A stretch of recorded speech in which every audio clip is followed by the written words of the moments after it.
ఓం శ్రీ గురుభ్యో నమః. ఓం శ్రీమాత్రే నమః. మాఘపురాణం 19వ అధ్యాయము. రుత్మద మహర్షి జహ్నుమునితో ఇట్లు పలికెను.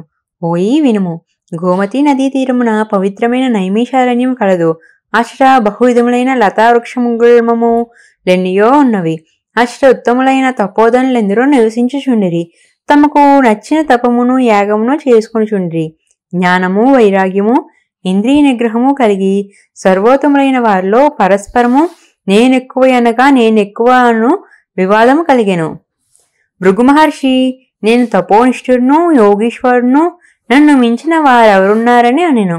గౌతముడును, నేను అందరికంటే పెద్దవాడును, బ్రహ్మకల్పము పూర్తియగు వరకు తపమును చేసిన వాడును, నేనే గొప్పవాడునని పలికెను. లోమసుడను ముని, నాకు సమానుడు లేడు, నేను మునులకు గురువునని ప్రకటించెను.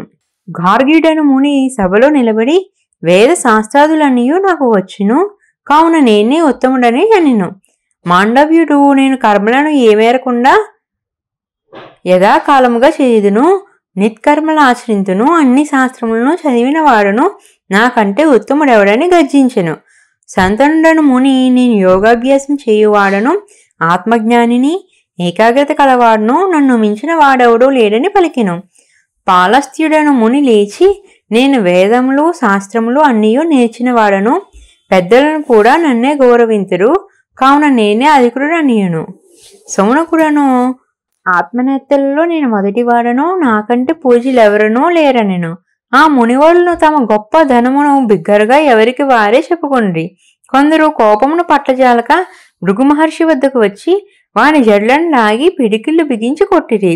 ఒకరినొకరు దూషించుకొనుచు కొట్టుకొనుచు వారి దండములను ఛత్రములను లాగుచూ కోలాహలమును పెంచిరి. ఇట్లు వారు పరస్పరము వివాదపడుచుండగా కలహప్రియుడైన నారదుడు వచ్చెను. కలహించుకొనుచున్న వారిని మరింత ఉద్రేకపరచును. వైకుంఠమును చేరి శ్రీహరికి ఈ విషయమును విన్నవించును. శ్రీహరియు, నారదా, మునులు జ్ఞానులైనను నా మాయకు లోబడి కలహించుకొనుచున్నారు. వీరి వివాదము ఉపాయంచే ఉపసింపజేయవలెను. నాకిష్టులైన సనక సనంద సనత్కుమార సనత్ప్రజాతులను వారిని వివాదపడుచున్న మునీశ్వర్ల వద్దకు పంపుదును. వీరు నలుగురును ఎల్లప్పుడూ 5 సంవత్సరముల వారుగానే ఉందిరు. వీరి బాల్యమున చతుర్యుగములు ఎన్నియో మార్లు గడిచినవి. వీరితో పాటు వృద్ధుడు బుద్ధిశాలియగు మార్కండేయుని కూడా పంపుదును. అతడు సప్త మహాకల్పంలో జీవించువాడు.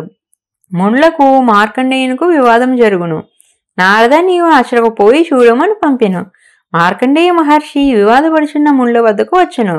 క్రొత్తగా వచ్చిన మార్కండేయ మహర్షిని చూచి వివాదపడుచున్న మునులు వివాదమును ఆపి అస్పష్టములైన మాటలతో వానికి గౌరవం చూపిరి. మార్కండేయుడు వారినందరినీ కుశల ప్రశ్నాధికంతో సంతపరచెను. ఇట్లు కొంతకాలం గడిచెను. కొంతకాలం గడిచిన తర్వాత బ్రహ్మజ్ఞానులకు సనక సనందాది మునులు నలుగురును అచ్చటకు శ్రీహరిని కీర్తించుచూ వచ్చిరి. మార్కండేయ మహర్షి వారిని చూచి ఎదురు వెళ్లి నమస్కరించి అర్ఘ్య పాద్యములచే పూజించెను. వారి పాదములు కడిగిన నీటిని తన తలపై చల్లుకొనెను. ఇట్లు తమకు పాదాభివందనం చేసి గౌరవించుచున్న మార్కండేయుని చూచి సనకాది మునులు ఆశ్చర్యపడి ఇట్లన్రి, మార్కండేయ మునీంద్ర, నీవు వయోవృద్ధుడవు, మునులలో ఉత్తముడవు, సప్త మహాకల్పంలో నీ ఆయుష్కాలము. ఇట్టి నీవు బాలురమైన మాకు నమస్కరించి పాదోదకమును నీ తలపై చల్లుకున్నావేమి? వృద్ధులు బాలులకు ఎదురు వెళ్ళుట నమస్కరించుట చేయరాదని శృతివాక్యం ఉన్నది కదా, మేము 5 ఏండ్ల వారమే కదా అని పలికిరి. ఇట్లు సనకాదులు పలికిన మాటలను విని మార్కండేయ మహర్షి ఇట్లనెను. భగవద్గావలాలమ్మలారా, ఒక్కొక్క దినము గడుచుచుండగా ప్రాణుల ఆయుర్దాయము కుండ నుంచి స్రవించిన నీరు వలె తగ్గిపోవచ్చున్నది. 21 కల్పములు జీవించినను మృత్యువు తప్పదు. ఇంత సత్యము లేదు. ఎక్కువ వయస్సు ఉండుట వలన ప్రయోజనమేమి? వేదశాస్త్రమును చదువుట చేత లాభమేమి? యోగమును పాటించుట చేత ఉపయోగమేమి? తపము చేత కర్మానుష్ఠానము చేత ప్రయోజనమేమి? జ్ఞానహీనుడు చిరంజీవి అయినచో వచ్చిన ప్రయోజనమేమి?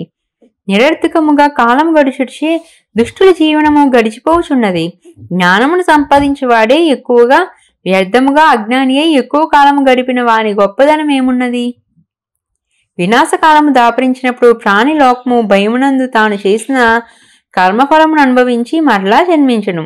నిత్యం కాని దేహంతో విష్ణు కథా ప్రసంగం చేయువాని బ్రతుకు సార్థకమైనది. మహాత్ములైన సనక సనంద సనత్కుమార సనత్పజాతులారా, మీరు నిరంతరము విష్ణు కథా ప్రసంగమును చేయువారు. నిత్యము ఆయనను తలచి నమస్కరింతురు. శ్రీహరి ఎల్లప్పుడూ మీ హృదయ పద్మములందే ఉన్నను. మేము క్షణకాలమైనను విష్ణువును స్మరింపము. శ్రీహరి ప్రసంగములను కూడా చేయము. విష్ణు కథను విడువని బాలువాడైనను వృద్ధుడే. నిరంతరము హరికథా ప్రసంగము చేయు మీరు బాలురైనను వృద్ధులే. హరికథా ప్రసంగము లేని వారెంత వృద్ధులైనను బాలురే. కావున మాకంటే మీరే గొప్పవారని మార్కండేయ మహర్షి సమాధానమిచ్చెను. మార్కండేయుని మాటలను విని సనకాది మహర్షులు శ్రీహరిని కీర్తింపసాగారు. వారి మాటలను విని మునులు తమలో తాము ఎక్కువ తక్కువ అనుకునుట మూర్ఖత్వమని గమనించుకుని సిగ్గుపడిరి. వారందరినూ మార్కండేయ మహర్షికి సనకాది మునులకును పాదాభివందనము చేసిరి. మేము మీ వలన విష్ణు కథా ప్రసంగము విలువను తెలుసుకుంటుమి. కావున విష్ణు భగవానుని మహిమ నెరుగ శక్తి ఉండునని ప్రార్థించిరి. నారదుడిని శ్రీహరి వద్దకేగి జరిగిన దానిని చెప్పిరి. అప్పుడు శ్రీహరి వ్యాసరూపమున సూతునకు సర్వశ్రుతుల జ్ఞానమును బోధించును. సూతిని వలన మునులు మొదలగు వారందరినూ శృతుల సారము నెరికిరి. సనకారములను అహంకారము మొదలైన మనోవికారములను విడిచి ప్రశాంత చిత్తులై పరమేశ్వర జ్ఞానము పరమేశ్వర చింతనము కలిగి ఉండిరి. హర కేయూరాది భూషణములు తమ తమ విభిన్న రూపములనందినను కరిగిపోయి తుదకు తమ మూలధాతువైన సువర్ణముగా అయినట్లుగా ప్రాణులను తమ తమ కర్మ విశేషమును అనుసరించి వివిధ రూపములు పొంది తుదకు పరమాత్మ భావనమునే చేరును. వేదాంగములను సర్వశాస్త్రములను అభ్యసించి పరమాత్మ మహత్యము నెరిగి పరమాత్మ చింతనము చేసి భగవదనుగ్రహము నందుటియే జ్ఞానమునకు ఫలితము. మాఘ మాసాది వ్రతములు భగవచ్చింతనను నిరంతరంగా అలవాటు చేసి జీవులను తరింపచేయను.